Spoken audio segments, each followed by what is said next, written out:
So hey you guys, I wanted to talk to you about all right, so you're supposed to quote unquote revise your this I believe. Well, what am I supposed to do, So I thought, well, I better tell you.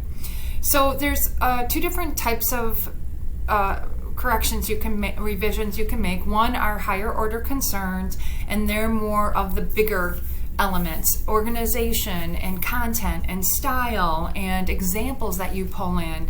So the very first most important thing is your thesis. Is it clear? Is it focused? Does it address what you're going to cover in the paper? The next is organization. Do you have topic sentences in each paragraph? Do you have concluding sentences in each paragraph? Do you have body paragraphs that are focused and address that actual thesis? Do you have an introduction with a hook, with background information, and make sure that that thesis is in there? As far as support, do you have paraphrases and direct quotes that are woven in properly? Do you have personal experience that's relevant and compelling? And then your paraphrases and direct quotes, do they actually pertain to the topic sentence? Now that might more relate to a research paper, but we'll get to that later. But anyways, make sure that your voice is appropriate for your specific audience. So this is like the general college audience, general college population.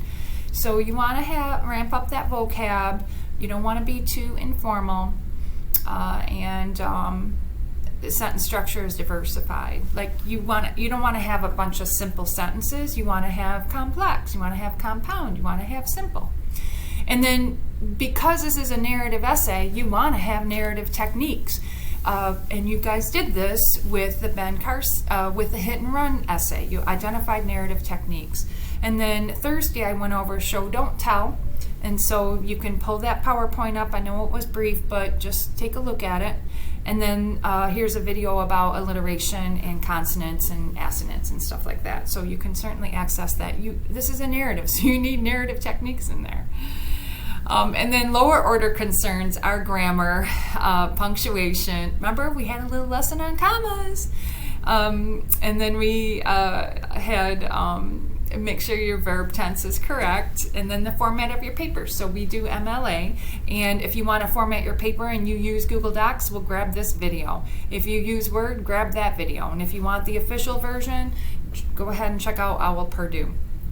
You don't have to worry about in-text citations for the most part, not in this paper, because most of you are not including citations, which is fine. And then make sure your spelling and your typos are taken care of. And really, that's about it. And I hope you guys have a great day, okay?